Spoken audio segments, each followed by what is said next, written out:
Hi everyone, welcome back in today's current affair topic. देखिए, China का अपना एक एक्सपेंशनिस्ट पॉलिसी है। चाइना हर कंट्री, जितने भी स्मॉल आइलैंड्स है, चाहे वो इंडियन ओशन में हो या पैसिफिक ओशन में, हर एक आइलैंड के साथ वो एक नया डील साइन करता है, और जिसका सिर्फ और सिर्फ यही ऑब्जेक्टिव होता है, वहां के नेचुरल रिसोर्सेज को एक्सप्लॉइट करना, उसके स्ट्रेटेजिक लोकेशन कैसे यूज करना फॉर मिलिट्री पर्पस।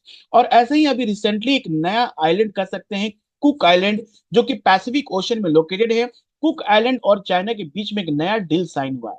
और इस डील की वजह से जो न्यूजीलैंड, जो कि बहुत ही क्लोज है कुक आइलैंड का, वो उसको बहुत बड़ा एक झटका लगा है। उसको बहुत बड़ा एक टेंशन हो गया कि आखिर ये जो कुक आइलैंड और चाइना आपस में क्या खिचड़ी पका रहे हैं। क्योंकि हम आपको बता दें, यहाँ पर जो कुक आइलैंड है और न्यूजीलैंड जो है, एक तरह का कह सकते हैं कि एक ही कॉन्स्टिट्यूशन को फॉलो करते हैं, और दोनों गवर्नमेंट साथ में किसी भी फॉरेन पॉलिसी को डिसाइड करते हैं। लेकिन इस डील में न्यूजीलैंड को बिल्कुल ही नहीं रखा गया है। न्यूजीलैंड को इस डील के बारे में बिल्कुल पता नहीं है कि क्या इस डील में साइन हो रहा है और ये आगे क्या फ्यूचर में हो सकता है। तो चलिए, इस पूरे न्यूज में हम समझेंगे कि कुक आइलैंड का लोकेशन क्या है और चाइना को इससे क्या फायदा हो सकता है, और न्यूजीलैंड और कुक आइलैंड के बीच में ऐसा क्या रिलेशन है जो कुक आइलैंड को चाइना के आने से कुक आइलैंड को एक कह सकते हैं कि झटका मिला है, एक उसको धोखा मिला है कुक आइलैंड के से। और वो सारी चीजों को समझेंगे। तो ये cook island is the first और कह सकते हैं latest pacific country to strengthen ties it with China.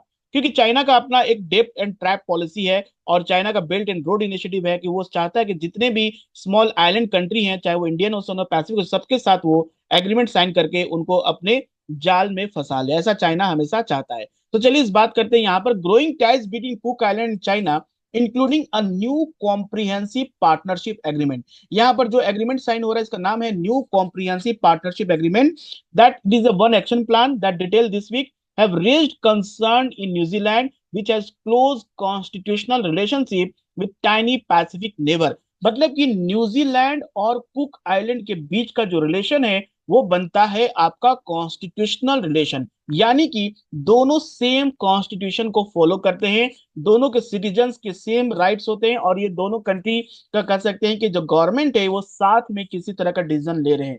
तो ये कुक आइलैंड के साथ जो नया एग्रीमेंट साइन हुआ है, वो न्यूजीलैंड के लिए एक काफी प्रॉब्लम है।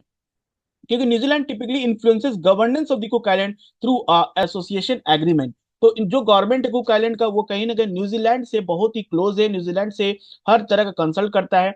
सो सबसे पहले देखते हैं ये where is this Cook island. देखिए, Cook island is consist of 15 small islands है एंड अटोल्स। अटोल्स आपको पता है, कोरल रीफ से डिपॉजिट से बनता है, इस तरह का शेप होता है अटोल्स का। आपने ज्योग्राफी में पढ़ा होगा, दिस इज कॉल्ड अटोल्स। तो अटोल्स और 15 स्मॉल आइलैंड से बना हुआ है कुक आइलैंड, जिसमें कह सकते हैं कि ये बिटवीन द न्यूजीलैंड, न्यूजीलैंड इसके इस साइड में न्यूजीलैंड हो जाएगा, और हवाईयन आइलैंड के बीच में। तो New Zealand, cook island and Hawaii island इस तरह से कर सकते हैं। एंड 2 मिलियन स्क्वायर किलोमीटर में फैला हुआ है, जो कि काफी रिसोर्स रिच पैसिफिक ओशन, काफी रिसोर्सफुल है। और इसका Avarua is the capital of the Cook island. Avarua is the capital of the Cook island. यहाँ देख सकते हैं, अवारुआ इज द कैपिटल, और इसका सबसे जो पॉपुलेटेड रीजन है वो है Rarotonga. Rarotonga is the most important कह सकते हैं सिटी है, एक इंपॉर्टेंट आइलैंड है कुक आइलैंड का, जहां पर 10,863 लोग रहते हैं। सबसे पॉपुलेशन यहाँ पर ज्यादा है। और यहीं पर आपको नजर आएगा रारोटोंगा इंटरनेशनल एयरपोर्ट, जो कि मेन इंटरनेशनल गेटवे है of the country. It is located on the island. So 2021 का मतलब कि सेंसस जो न्यू काउंटिंग हुआ था, सेंसस हुआ तो उसमें टोटल पॉपुलेशन है 14,987। सिर्फ इतनी सा पॉपुलेशन है, कह सकते हैं कि इतना पॉपुलेशन और कंट्री रिसोर्स, मिनरल रिसोर्स में काफी भरा हुआ है, स्ट्रेटेजिक लोकेशन भी है। इसलिए चाइना इसके साथ नया डील साइन कर रहा है। तो हम बता दें आपको कि सिंस 1965 द कुक आइलैंड का फ्री एसोसिएशन है विद न्यूजीलैंड के साथ। It citizens have New Zealand passport, New Zealand के पासपोर्ट होते हैं जो भी सिटीजन है यहाँ के, और उनके पास जितने भी पर्क होते हैं, like access to New Zealand health care, education system and the ability to work there. तो मतलब कह सकते हैं कि आना जाना दोनों कंट्री के बीच में बहुत ही फ्री एसोसिएशन है। They can access both the country. इनके जो सिटीजन्स होते हैं कुक आइलैंड के, they access education and health care from the New Zealand also.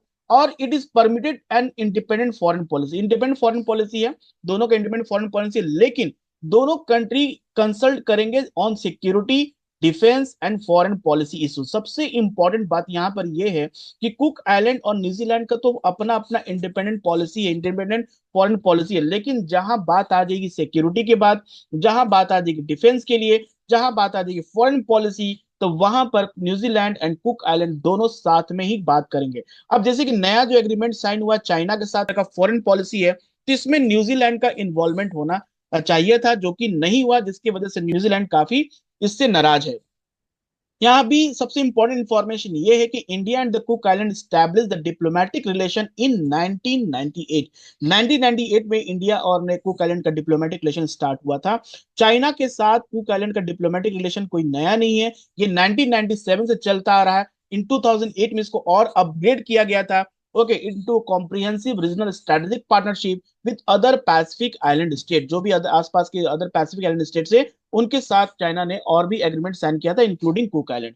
अब व्हाट इज द एग्रीमेंट, क्या एग्रीमेंट ऐसा साइन हुआ है जो कि न्यूजीलैंड को सबसे बड़ा एक टेंशन में दिया है? न्यूजीलैंड ही नहीं, बहुत सारे ऐसे कंट्री हैं इस चीज को, एग्रीमेंट को बहुत ही क्लोजली देख रहे हैं, like US, Japan, Australia, including India, कि आखिर कुक आइलैंड यानी कि पैसिफिक ओशन में क्या चाइना का इंफ्लुएंस ज्यादा बढ़ता जा रहा है? तो इस एग्रीमेंट में सिंपल सा यही चीज हुआ है कि कुक आइलैंड प्राइम मिनिस्टर जो है Mark Brown and Chinese premier Li Qiang के बीच में जो एग्रीमेंट साइन हुआ है, जिसमें बताया गया है कि कॉपरेशन करेंगे, एक दूसरे को कॉपरेट करेंगे, इंक्लूडिंग एजुकेशन में, इकोनॉमी में, infrastructure, fisheries, disaster management and seabed mining. यानी कि ये जो नॉर्मल कर सकते किसी भी कंट्री के साथ एग्रीमेंट साइन होता है, उसके सारी चीज बात की गई है, बेसिक नीड है सोसाइटी की, उसके ऊपर बात की गई है कि एजुकेशन होगा, इंफ्रास्ट्रक्चर डेवलपमेंट होगा, फिशरीज होगा, डिजास्टर मैनेजमेंट होगा।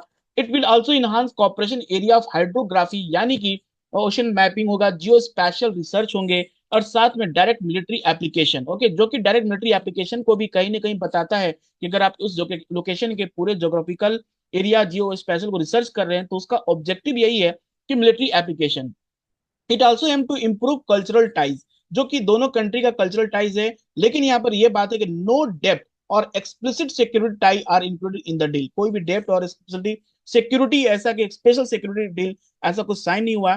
A number of MOU also signed, okay, during the visit, and these have not been released publicly। सबसे बड़ा चीज है कि जितने भी अभी तक डील साइन हुए हैं, एमओयू किस किस पे साइन हुए हैं, अभी तक वो पब्लिकली रिलीज नहीं हुआ।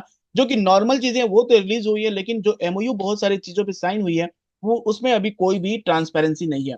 और यही सबसे बड़ी चिंता का विषय है न्यूजीलैंड के लिए। न्यूजीलैंड कहता है, न्यूजीलैंड इस चीज का कंप्लेन करता है कि जो भी ये डील साइन हुआ उसमें लैक ऑफ ट्रांसपेरेंसी है अराउंड द एग्रीमेंट, ठीक है, signed by Braun and with China that has become significantly more assertive in the Pacific recent year। तो जो भी साइन हुए एग्रीमेंट, इनका क्या ऑब्जेक्टिव है ये पता नहीं चल रहा है। अब देखो यहाँ पर सबसे इंपॉर्टेंट है कि समझने वाली बात, न्यूजीलैंड के लिए कुक आइलैंड इतना इंपॉर्टेंट क्यों है? तो सबसे पहले जियो स्पेशल कॉम्पिटिशन, जैसे कि ऑस्ट्रेलिया की बात करें, यूएस है, न्यूजीलैंड है, they all are countering China's growing influence in the Pacific. तो एक नया आइलैंड के साथ अगर कोई डील कर रहा है चाइना, तो इसका मतलब एक काउज ऑफ कंसर्न है। न्यूजीलैंड का लिमिटेशन है, क्योंकि न्यूजीलैंड देखिए उतना फाइनेंशियली स्ट्रांग नहीं है, और चाइना को वो बीट नहीं कर सकता। चाइना की पास फाइनेंशियल रिसोर्स काफी ज्यादा है, क्योंकि चाइना जितना कुक आइलैंड में इन्वेस्टमेंट कर रहा है, वो न्यूजीलैंड नहीं कर पाएगा उतना इन्वेस्टमेंट। हाँ, न्यूजीलैंड एक उससे अपना कल्चरल सिग्निफिकेंस, जो कि प्रीवियस जो भी रिलेशन रहा है उसके हिसाब से न्यूजीलैंड कुक आइलैंड को मैनेज कर सकता है, लेकिन फाइनेंशियली इसको बीट नहीं कर सकता है। कुक आइलैंड का जो अपना ऑटोनॉमी है, वो अपना autonomy, it will become more autonomous. जैसे कि आज के समय जो भी फॉरेन पॉलिसी है, सिक्योरिटी पॉलिसी है, वो न्यूजीलैंड और कुक आइलैंड साथ साथ में ले रहे हैं। तो आने वाले समय में हो सकता है कि कुक आइलैंड एक अपना इंडिपेंडेंस हो जाएगा, हर चीज का फैसला वो खुद करेगा, न्यूजीलैंड से ना करेगा। और यहाँ पर चाइना का सपोर्ट भी देखने को मिल रहा है। China back the Cook island international aspiration challenging the New Zealand control. तो न्यूजीलैंड का जो कंट्रोल था कुक आइलैंड पे, वो कहीं ना कहीं लूज होता दिख रहा है, क्योंकि चाइना हर तरह से सपोर्ट कर रहा है कुक आइलैंड को। और ये स्ट्रेटेजिक शिफ्ट हुई है, Cook island leveraging great power rivalry to maximise its interest, okay. और यहाँ पर कुक आइलैंड जो भी इंटरेस्ट है, स्ट्रेटेजिक जो इंटरेस्ट है, लाइक डिफेंस की बात करें, तो वो चाइना से फुलफिल हो पाएगा, ना कि न्यूजीलैंड से।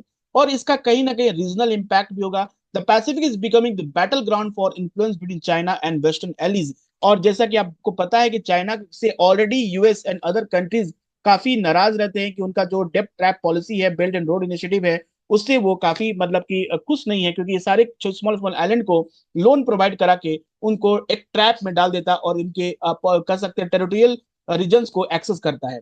लेकिन चाइना को क्या चाहिए कुक आइलैंड से? यहाँ पर साफ साफ बताया गया है कि चाइना को कुक आइलैंड से क्या चाहिए। चाइना को चाहिए अनटैप्ड रिसोर्सेज, क्योंकि कुक आइलैंड में बहुत सारे रिसोर्सेज हैं। It has a vast seabed mineral deposit including cobalt, nickel, copper, okay, rare earth element, जो कि चाइना को चाहिए फ्रॉम कुक आइलैंड से। इकोनॉमिक पोटेंशियल काफी ज्यादा है, इट इज बताया जाता है कि 6.7 billion ton of mineral rich nodules crucial for tech and clean energy industry, जो कि चाइना आज ग्लोबल लीडर बनना चाह रहा है क्लीन फ्यूल में, तो उसमें चाइना को इससे काफी इंपॉर्टेंट हेल्प मिलेगा। चाइना का जो इंटरेस्ट है like dominating global mineral supply, तो चाइना का जो कंपनी है not secured exploration licence act, तो यहाँ से उनको लाइसेंस मिलने के चांसेस है। फ्यूचर कॉपरेशन हो सकते हैं। Agreement with China suggest potential collaboration with the sea bed mineral sector. Geopolitical ties कर सकते हैं। Cook island is a part of Pacific island forum, so when China has been strengthen influence, तो obviously Pacific island forum से China को अच्छा एक support मिलेगा, multilateral support मिलेगा, like including mutual backing, international forum, deepening China Cook island relation. तो ये China को फायदा होने वाला कुक आइलैंड से। लेकिन कुक आइलैंड का और न्यूजीलैंड का क्या है यहाँ पर? So closer tie to China provide opportunity for new stream to tourist and trade. जो कुक आइलैंड को क्या मिलेगा? एक नया टूरिज्म मिलेगा, नया ट्रेड मिलेगा, क्योंकि कुक आइलैंड का जो इकोनॉमी है वो टूरिज्म पे ही डिपेंड है। तो जो भी चाइना से जो लोग आएंगे तो इसका नया टूरिज्म होगा, इससे एक नया इकोनॉमिक डेवलपमेंट होगा। उसको टेक्निकल सपोर्ट मिलेगा और फाइनेंशियल सपोर्ट मिलेगा, जो चाइना हर स्मॉल कंट्री को देता है to develop the seabed mining sector. However, if the relation with the New Zealand were worsened, then that referendum over the future of the Cook Island constitution would be needed. अगर ऐसा New Zealand के साथ इसका relation अगर खराब चलता है, तो कहीं ना कहीं कुक आइलैंड में भी अब जाकर क्या होने वाला है, रेफरेंडम, जाकि वहां के लोग डिसाइड करेंगे क्या कुक आइलैंड का अपना एक कॉन्स्टिट्यूशन होगा या नहीं। और ये तब होगा जबकि चाइना काफी ज्यादा वहां पर इन्फ्लुएंस करेगा। लेकिन इस डील की वजह से कुक आइलैंड यानी कुक आइलैंड के पार्लियामेंट, उसके यहाँ लेजिस्लेचर में ऑलरेडी ऑपोजिशन पार्टी ने प्रोटेस्ट करना स्टार्ट कर दिया है। ओके, और वो कहते हैं कि there is a free association with New Zealand, हमेशा हमारे साथ रहा है तो आगे भी हमेशा खड़ा रहेगा। तो क्यों इस तरह का एग्रीमेंट चाइना के साथ करना जिससे कि हम न्यूजीलैंड के साथ अपना रिलेशन खराब करें? तो उन्होंने बोला है कि I have always viewed New Zealand as a good partner and never said Tino Abron, जो कि वहां के ऑपोजिशन लीडर है। और उन्होंने कहा कि why we are risking damaging that relationship, जो न्यूजीलैंड के साथ जो हमारा रिलेशनशिप उसको हम लोग डैमेज क्यों कर रहे हैं? क्योंकि ये इससे क्या हुआ कि हमारे आने वाले समय में जो लोग हैं वो एक अपना नया कॉन्स्टिट्यूशन मांगेंगे, और जब भी नया जो सबसे नजदीक कंट्री होती है वही सबसे पहले मदद के लिए आएगी, और हमेशा न्यूजीलैंड ने हमारी मदद की है, तो क्यों अभी नया रिलेशन चाइना के साथ बनाना? ठीक है, तो चलिए बात करते हैं आगे इस और वीडियो पे, जब भी कोई नया अपडेट होगा मैं आपको बताऊंगा। तब तक के लिए इतना ही। Thank you everyone.